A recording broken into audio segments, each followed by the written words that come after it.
ஓம் சரணாகத தீனார்த்த பரித்ராண பராயணே சர்வசியார்த்திகரே தேவி நாராயணி நமோஸ்துதே. வணக்கம் நேர்களே, இது மகாலட்சுமி ஜோதிடம் வழங்கும் காலச்சக்கரம். உங்கள் அன்பு ஜோதிடர் ஸ்ரீராம்ஜி பேசுகிறேன். அனைவரும் நலமுடன் இருக்கிறீர்களா? நன்றாகத்தான் இருப்பீர்கள், நன்றாக இருக்க வேண்டும். இன்றைய காணொளியில் நாம் காண இருப்பது விருச்சிகம் நன்மைகள் மற்றும் இதன் தலைப்பு. மேஷம் முதல் ஒவ்வொரு லக்னத்திற்கும் அதனுடைய பாசிட்டிவ் பக்கம், அதாவது நல்ல பகுதி என்ன அப்படிங்கிறத நம்ம பார்த்துக்கிட்டே வரோம். அந்த வகையில் இன்றைக்கு விருச்சிக லக்னம். காலபுருஷனுடைய 8ஆம் வீடான இது ஒரு மாதிரி அபயோக ஸ்தானம் அப்படின்னே சொல்லலாம். 8ஆம் இடம்ங்கிறது துர்ஸ்தானம், அதில் விருச்சிகம்ங்கிறதும் துர்ஸ்தானம் தான். ஸோ இந்த லக்னத்தில் நன்மைகள் மட்டும் அப்படின்னு எடுக்கிறது கொஞ்சம் கஷ்டமான விஷயந்தான். காரணம் என்னென்னா, ஒரு ஜாதகத்தில் விருச்சிகத்தில் உட்கார்ந்துட்டுருக்க கிரகங்கள் ஒரு மனிதனுடைய ஆத்மாவை துன்பப்படுத்தும் அளவுக்கான வலிமை பெற்றவையாக இருக்கும். இந்த வீட்டில் பாவிகள் எல்லாமே தலைவிரிச்சு ஆடக்கூடிய அளவுக்கு வலிமை பெறுவார்கள். உதாரணமாக பாவக்கோள்கள் வரிசையில் செவ்வாய் இங்கே ஆட்சி வலிமையை பெறுவார்.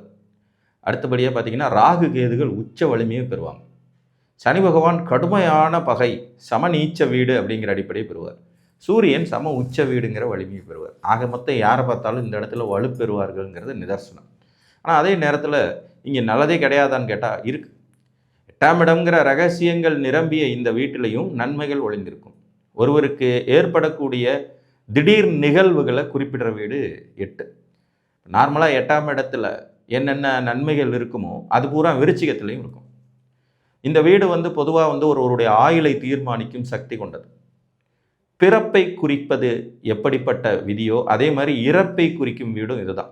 ஒருவருக்கு எந்த மாதிரியான மரணங்கள் நிகழுங்கிறத கூட இந்த வீட்டை வச்சு நம்ம கண்டுபிடிக்கலாம். ஒருவருடைய ஆயுள் பலம் எந்த அளவுக்கு இருக்குங்கிறதுக்கும் இந்த வீட்டை வச்சு கண்டுபிடிக்கலாம். காலபுருஷனுக்கு 8ஆம் இடமான இந்த வீட்டில் சனி பகவான் உட்காரும்போது கடுமையான துன்பங்கள்லாம் இருக்கும் லைஃப்லனாலும் கூட ஆயுள் தீர்க்கமாக இருக்கும். அதே மாதிரி இந்த வீட்டின் அதிபதி செவ்வாய் அங்கேயே ஆட்சி பெற்றாலும் ஆயுள் தீர்க்கமாக இருக்கும். அதே மாதிரி சூரியன் இந்த வீட்டில் அமர்ந்திருந்தாலும் ஆயுள் தீர்க்கமாக இருக்கும். இந்த 3 கிரகங்கள் இங்கே உட்கார ஒரு ஜாதகம் இருக்குன்னா, இல்லை 3ல் யாராவது ஒருத்தர் இருக்காருன்னா ஆயுள் தீர்க்கமாக இருக்கும். துன்பங்கள் இருக்குமா, அதெல்லாம் டன் கணக்கில் இருக்கும். ஆனால் ஆயுள் கண்டிப்பாக நீண்ட ஆயுள் அப்படிங்கிறத ப்ரெடிக்ட் பண்ணுறதுக்கு இந்த வீடை எடுக்கலாம். ஒருவருக்கு ஏற்படக்கூடிய சிறை தண்டனை, அசிங்கம், அவமானம், கெட்ட பேர் இதெல்லாமும் குறிக்கிற வீடு இதுதான்னாலும் கூட தூரதேச பிரயாணம், வெளிநாட்டில் நிரந்தர குடியுரிமை வாங்கிறது, தலைமறைவாக இருக்கிறது, புதையல் யோகம், திடீர் அதிர்ஷ்டம், பங்குச்சந்தையில் கிடைக்கக்கூடிய ஆதாயங்களை குறிப்பிடுறதும் இந்த வீடு தான். புதையல் மூலமாக ஒருத்தருக்கு பெரும் செல்வம் சேர்றத அதுவும் இந்த வீட்டின் அடிப்படையில் தீர்மானிக்கக்கூடியது தான். உயில் மூலம் சொத்துக்கள் கிடைப்பதும் இந்த வீடு தான்.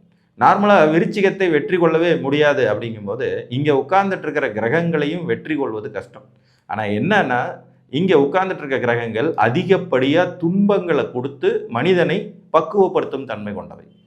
இந்த வீட்டில் சூரியன் ஓகே அப்படிங்கிற நிலைமையில இருந்தாலும் கூட, விருச்சிகத்தில் சூரியன் அப்படின்னா அரசாங்க விரோதத்தை சந்திக்க வேண்டிய விதி இல்லாமல் போகாது. தகப்பன் விரோதத்தை சந்திப்பது, தகப்பனாதி வர்க்கத்தை சந்திப்பது, விரோதத்தை சந்திப்பது, மாமனார் உறவு கசந்து போகிறது, இதெல்லாம் அனுபவிச்சு தான் தீர வேண்டியது. சந்திரன் இங்கே நீச்ச வலிமையை பெறுவார், நமக்கே தெரியும். அப்போ மனநிலையில் பாதிப்புகள், மன குளறுபடிகள், தாயாதி வர்க்கத்தோடு உறவு நிலை கெடுவது, தாயார் கெட்டு போகிறது, தாய்க்கு ஆயுள் பங்கம் ஏற்படுறது, இந்த மாதிரி பலன்களை தான் இந்த சந்திரன் கொடுக்கும். ஆனால் அதே நேரத்தில் கடல் பிரயாணங்கள், தூரதேச பிரயாணங்கள், வெற்றி வாகை சூடுவது, வெளிநாட்டில் போய் அந்த மாதிரியான அமைப்புகள் இருக்கும். ரகசிய தொடர்புகளை குறிக்கக்கூடிய வீடும் இதுதான். ஒருத்தருக்கு உயில் மூலமாக பெரும் சொத்து கிடைக்கிறதுக்கான வாய்ப்புகளை குறிக்கக்கூடிய இடம் இது. வாழ்க்கை துணையின் தனஸ்தானம்னு ஒரு விதத்தில் இது சூட்சுமமாக வருங்கிறதுனால உழைக்காமல் வர்ற பணம்.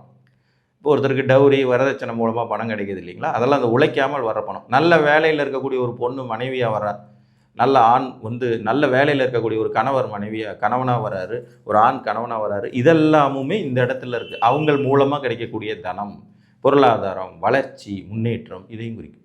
ஏன்னா இது காலபுருஷனுக்கு 8ஆம் இடம் 7ங்கிற துலாஸ்தானத்துக்கு இது தன குடும்ப வாக்கு ஸ்தானமாக வர்றதுனால நமக்கு சமுதாயத்தின் மூலமாக கிடைக்கக்கூடிய வருமானத்தை குறிப்பதுக்கும் இந்த இடம் ரகசியமாக இருக்கும். துப்பறியும் துறை, இன்சூரன்ஸு, உயில் மூலம் சொத்து வருவது, இன்சூரன்ஸ் துறையில் பெரும் பணம் ஈட்டும் யோகிதைகள் இருக்கிறது, விபரீத ராஜயோகம் உருவாக்கும் கிரகங்கள் இந்த வீட்டில் அமர்ந்தால் நமக்கு பொதுவாக உங்களுக்கு ஜாதகத்தில் 6, 8, 12ஆம் அதிபதிகள்னு யாராவது இருப்பாங்க இல்லையா, இவங்க போய் விருச்சிகத்தில் உட்காந்தாங்கன்னா உங்களுக்கு விபரீத ராஜயோகம் வெயிட்டிங் லிஸ்ட்டில் இருக்குது அப்படின்னு அர்த்தம். ஒரு கெடுதல் நடந்து அதன் மூலம் நன்மைகள் நிச்சயமாக வாழ்க்கையே புரட்டி போடக்கூடிய அளவுக்கு கிடைக்கும் அப்படிங்கிறதுக்கும் அந்த வீட்டில் உட்கார்ற கிரகம் தசாபுத்தி நடத்தணும். இப்போ இது உதாரணமாக நீங்கள் ஒரு கும்பலக்ன ஜாதகம்னு வச்சுக்குவோம். உங்களுக்கு 6, 8, 12ஆம் அதிபதிகள் யார் அப்படின்னு கணக்கு போட்டு பாருங்கள். 6ஆம் அதிபதி சந்திரன், 8ஆம் அதிபதி புதன், 12ஆம் அதிபதி லக்னாதிபதியான சனி. இது 3 பேரில் யாராவது ஒருத்தர் போய் விருச்சிகத்தில் உட்காந்துட்டு இருக்காங்க, அவங்க தசை நடத்த போகிறாங்க அப்படின்னா கண்டிப்பாக உங்களுக்கு விபரீத ராஜயோகம் வேலை செய்ய போகுதுன்னு அர்த்தம். ஸோ ஒரு மாதிரி கஷ்டத்தை கொடுத்து அதிலிருந்து மீட்டு நன்மைகளை தரக்கூடிய வீடாக தான் விருச்சிகம் இருக்கும். ஸோ சந்திரன் குழப்பவாதி, செவ்வாய் இங்கே இருக்கும்போது ஆட்சி வலிமை பெறுவார். அது ஒரு மாதிரி கத்தி எடுத்தவங்களுக்கு அடிமீது போகக்கூடிய ஒரு மிலிட்ரி ஃபோர்ஸுக்கு நம்ம அடிபணிஞ்சு போகக்கூடிய அமைப்பில் இராணுவ ஆட்சி மாதிரியான ஒரு ஆட்சி பவர் தான். அதனால செவ்வாய்க்கு இங்கே ஓகேங்கிற லெவல் இருக்கும். இந்த வீட்டில் அதிகமான துன்பம் தராத ஒரே ஒரு கிரகம் இருக்காருன்னா அவர் குரு மட்டும்தான். இது நிலைத்த வீடுகள் லிஸ்ட்டில் வரக்கூடியதுங்கிறனால தனகாரகனான குரு இங்கே உட்கார்றதுங்கிறது ஒரு சிறப்பு. எப்படியும் பொருளாதார ரீதியான வளர்ச்சி, வெற்றி, நிலைத்த தனவான்கிற பேர் வாங்கக்கூடிய யோகிதைகள், ஆயுசுக்கும் கஷ்டப்பட மாட்டாங்க பொருளாதார ரீதியாங்கிற அமைப்பையெல்லாம் இவர் கொடுத்துருவார். சுக்கிரன் ஒரு மாதிரி சமநிலையில் இருப்பாருங்கிறதுனாலையும் முரண்பாடான அமைப்புகள், லக்ஸீரியஸான லைஃபை ரகசியமான முறையில் அனுபவிக்கணுங்கிற விதியையும் கொடுப்பார். புதனுக்கு இது சுத்தமாக ஆகாத வீடு. கல்வியில் குறைபாடுகள், பேசுதலில் குறைபாடு, சிந்திக்கிறதுல குறைபாடுங்கிறது மாதிரியான அமைப்பை தான் புதன் இந்த வீட்டுகளில் தர முடியும் அவரால். ராகு கேதுகள் வித்தியாசமாக செயல்படக்கூடியவர்கள் விருச்சிகத்தில். இங்கே இவர்களுக்கு சில மூல நூல்கள் உச்ச வலிமையை கொடுக்குது, அதீதமான பவர் இருக்கும் அப்படின்னு. அப்போ இந்த இடத்துல உட்காந்து இவங்க தசை நடத்துகிறாங்க அப்படிங்கும்போது நன்மையோடு சேர்த்து தீய பலன்களும் இருக்கவே செய்யும். மொத்தத்தில் விருச்சிகம் கணிக்க சிக்கலான வீடுகளில் ஒன்று.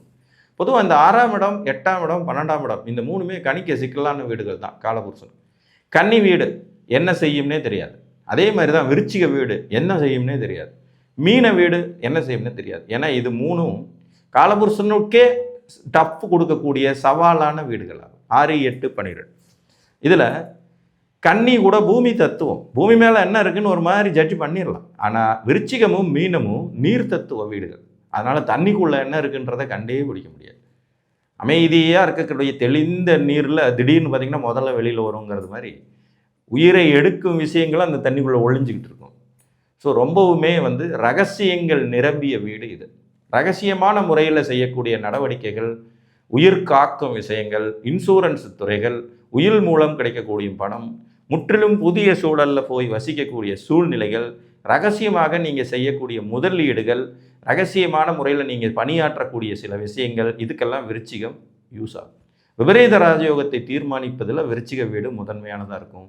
ஒருவருடைய ஆயுள் பலம் எந்த அளவுக்கு தீர்க்கமாக இருக்குங்கிறத குறிப்பிடுறதுக்கு ஆயுள்காரகனான சனி, ஆத்மகாரகனான சூரியன் மற்றும் இந்த வீட்டின் அதிபதியான செவ்வாய், இதோடு சேர்த்து குரு இங்கே உட்கார்ந்தாருனாலுமே ஓரளவுக்கு ஆயுள் பலம் நல்லா இருக்கும் அப்படிங்கிறது மாதிரியான அமைப்பை கொடுக்கும்.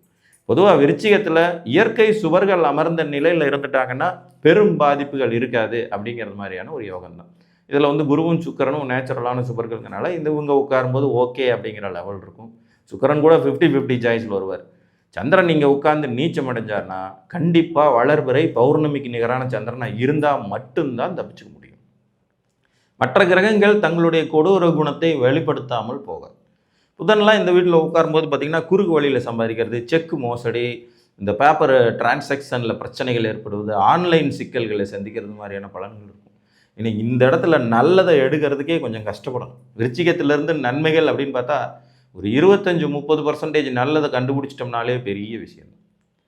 ஆயுள் இருக்கும், திடீர் அதிர்ஷ்டம் இருக்கும், தண்டனைக்கு பிறகு நன்மை அப்படிங்கிறது மாதிரியான விபரீதத்தை கொடுத்து ஒரு மனிதனுடைய வாழ்க்கையில் பாடத்தை கற்றுக் கொடுக்கும் வீடாகவே விருச்சிகம் விளங்கும் என்று கூறி மீண்டும் ஒரு காணொலியில் உங்களை சந்திக்கும் வரை உங்களிடமிருந்து அன்புடன் விடைபெற்றுக் கொள்வது உங்கள் அன்பு ஜோதிடர் ஸ்ரீராம்ஜி.